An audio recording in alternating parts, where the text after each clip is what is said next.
Hey, I want to share with you 9 big marketing mistakes that most people make that millionaires usually don't. If you're excited, stay tuned. Let's go.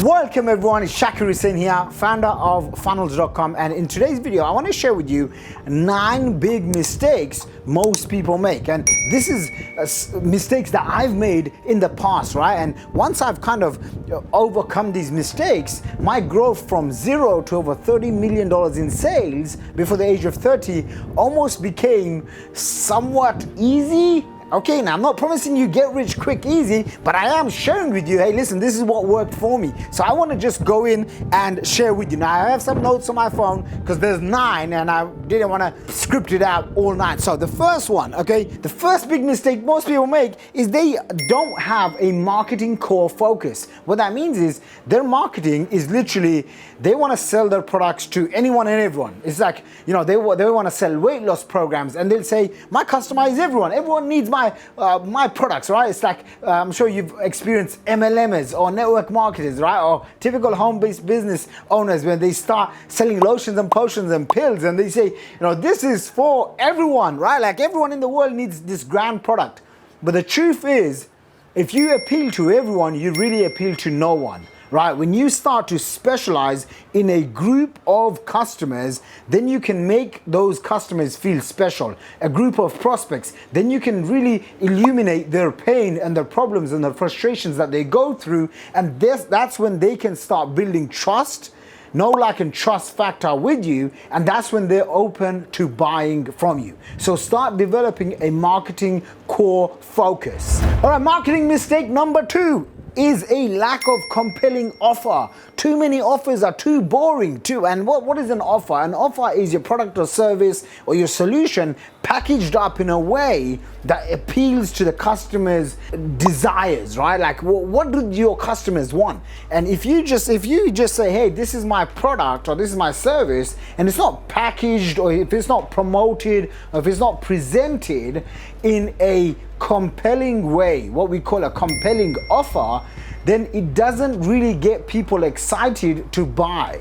And one of the things is, when you do create a compelling offer, is you must tell people to act now. Like you must have clear call to actions that says, hey listen, this is my offer, here's what it will do for you, and here's, you know, 3 to 5 extra bonuses that I can give you, and here's why you need to act now. Yes, act now. And if you act now, then you'll get it at this price. Like if you don't present your offer in a compelling way, you're dead in the water, right? Like this is why so many business owners go out of business, is because they'll have the great product or the great service, but the truth is, if no one's coming to buy, right, because the offer is not compelling, then you're going to miss out. And I know in my earliest days when I was starting my online business, you know, I would come up with an offer and I'd think to myself, why don't people buy? You know, what's wrong with the offer, or what's wrong with me? And then I realized and I understood the art of creating compelling offers. And if there's $1 million skill that you want to learn upon all the other scalable income skills that I teach, offer creation is one of the top. Right, marketing mistake number 3, right? And that is not having deadlines. One of the reasons why your offers won't convert or your marketing doesn't work is because it doesn't have any high perceived value. And one of the ways you increase your high perceived value is you create products and services that have a deadline. You know, human beings are really funny, right? Like when you offer them a chance to buy now, they tend to procrastinate, to sit on the fence. They tend to wait and delay, and they tend to think about it. But when you start giving people a deadline, that's when people start to say, okay, I really need to get it. Like how many times have you wanted to buy something and then you realize there's a deadline? Now you're going to work on it and you're going to go and buy it much faster, right? And so in every single one of your offers, you must have a clear deadline. Just recently, I did a campaign and it was for one of my 5-day challenges that I host, right? And it's so funny because I've been telling people for like 2 weeks, go and buy this, go and buy this. And although a couple of hundred people had purchased this program, it was on the last day, like in probably the last 5 or 6 hours, where we had an influx of sales. And in one of my businesses, Wealth Academy, where we host live events and seminars, it's so funny because when we advertise our live events and seminars, in the beginning you'll get an initial spike of people coming in, but most of the ticket sales always come right towards the end. So if you do not have deadlines, add in deadlines, and I guarantee you your conversions will increase, your response rates will increase. So that's a big mistake that you want to avoid. All right, so marketing mistake number 4 is not using testimonials. Like if you go to one of my websites, wealthacademy.com, you'll actually see rows and rows and rows and rows of literally video testimonials, text-based testimonials, audio testimonials, just testimonials of people saying good stuff about our products and services. Now, why do we do that? It's because, like I said, humans are really cool and funny sometimes. They like to see what other people are saying. So there's an element of social proof that drives their behavior, okay? And this is one of the things that we teach in our advanced programs called mental triggers. And what a mental trigger is, it really just mental triggers. It triggers the mental facilities inside of someone to act now. And when we put social proof, for example, if I say to you, here's how to make $100,000 a year, you may not believe me. But if I now show you 1, 2, 3, 4, 5 different people from 5 different backgrounds, cultures, countries, and they're telling you how they've been able to go make $100,000, you might think, oh yeah, okay, this stuff works because of the social proof. So big mistake number 4 people don't use is testimonials. Start using testimonials. Mistake number 5 is not tracking everything, right? Like one thing that we talk about in our business is test, tweak, and track.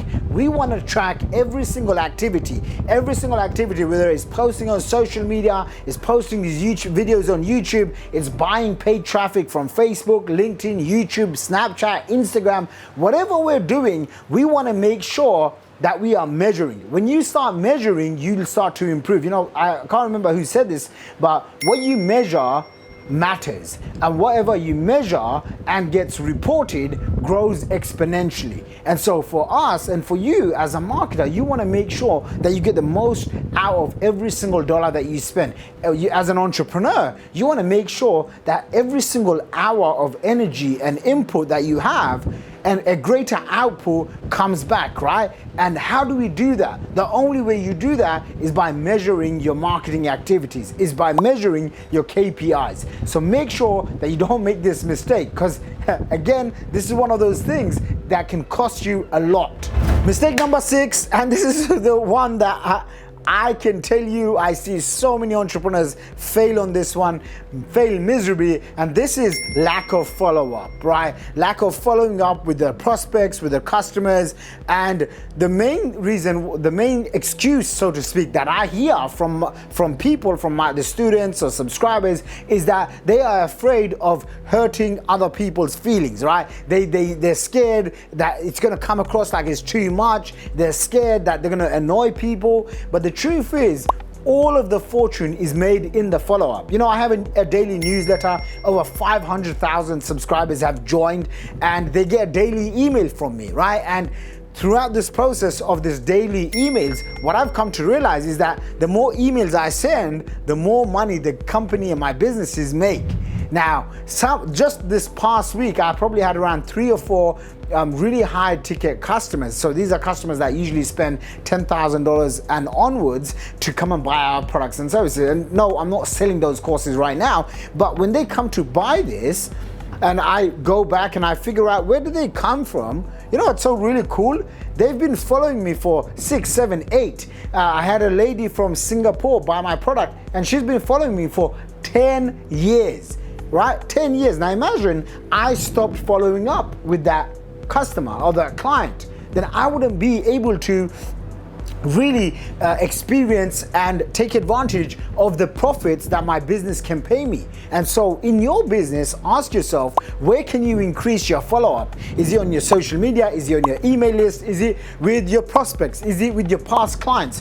What can you do to follow up? In our own business, we use email marketing, we use phone calls, we use live events, we use direct mail, literally physical letters through the house. We use social media, Facebook groups, Instagram, we use YouTube. This is a form of follow-up where I'm encouraging my customers and my subscribers to come and consume this content. So if you are not someone who's following up, make sure that you don't get trapped in this mistake. Mistake number 7, all right, that is the mistake of trying to be too cute and too funny.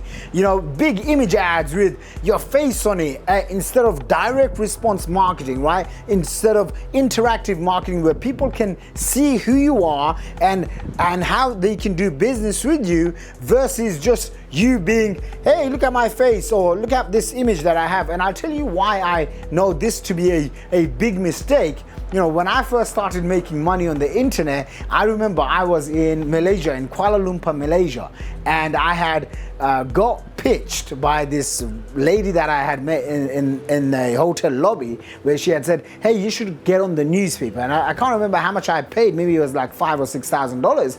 And I remember, you know, I said on the ad, I want a big picture of my face, right? Like, and I had like a full body portrait with long hair. Like, it was just really crazy. And he said something along the lines of like, ex-Bangladeshi construction worker is going to show you how to become a millionaire.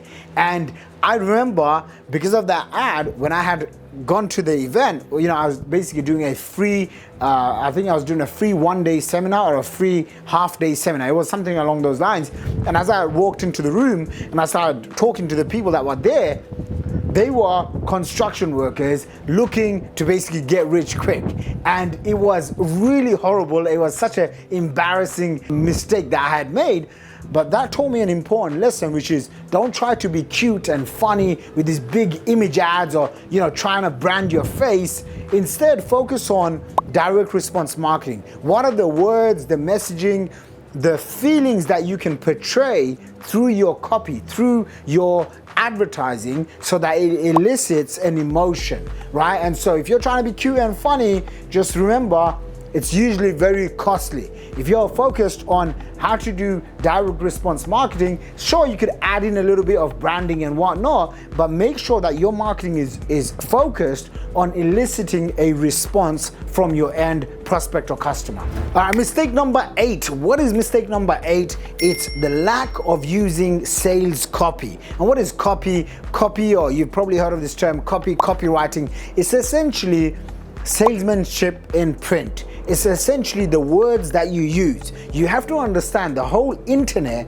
is run by either talking or typing, right? Like that, those are the only two mediums, right? Like either someone's talking on video or they've typed a bunch of text. And when we are communicating in a way, we can communicate for the sake of just communicating, or we can communicate with copy, using the written word to elicit emotion, to influence and persuade people to take an action. And the businesses that succeed, right? The entrepreneurs that succeed, the offers that succeed, guess what they have in common? They have sales copy that works. They have high converting sales copy. In fact, just this one letter that you can see on the screen right now, because of this one sales letter, this one has generated me in excess of over $6 million in just coaching sales. And if you can see the way it's written, the copy, the words, and all of those things that's written there is designed to get a specific reaction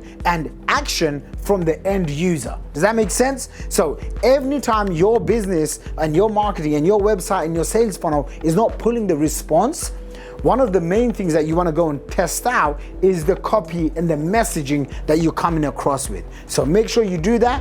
Okay, awesome. The last one, the 9th one, and the final one is the one that I see so many entrepreneurs make this mistake, and I've been guilty of it for before, which is they are relying on just one marketing medium, right? Like they rely on one source of customers, they rely on one source of leads, and the reason why, I came to this realization through seeing someone else who at the time, when I was around 21 years old, this was about 10 years ago, this specific entrepreneur was making in excess of over $100,000 a month. Okay, back then, it was a huge amount of money. Even till today, it's still a huge amount of money.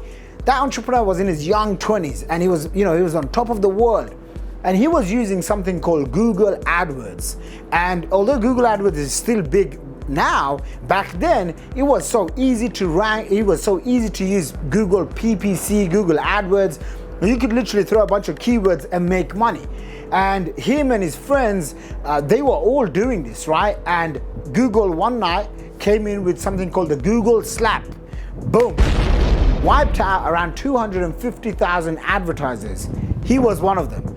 And till now, that entrepreneur has never been able to quite recover, right? And I remember being this young 21-year-old punk, and I remember thinking to myself, I never want to be in that position, right? So at any given time, we have 3 to 5 different lead sources, right? And I see this, people make this mistake. They might make YouTube videos and all they do is just you make YouTube videos. But if you don't have the core asset, which is your email list, or if you don't develop multiple sales funnels, if you don't develop multiple traffic sources, maybe with joint venture partners, maybe with SEO, maybe with content marketing, maybe with LinkedIn and Snapchat and Instagram and all of these tools that we have, then you're running your business on like a one-legged stool, right? Like one thing that can go wrong, and usually does go wrong, you're wiped out. So ask yourself, how many ways are you now getting your lead sources, right? Something I coined early on in my career, the MSOT formula, multiple sources of traffic. At any given time, we want to have multiple sources of traffic, and the more, the better. So just keep that in mind. I hope you have enjoyed these nine mistakes that most marketers make. Hopefully by now you don't make them. If you like this video, make sure you smash the subscribe button, leave a comment on which mistake you've been making so I can make more videos to educate you, and I'll see you in the next one.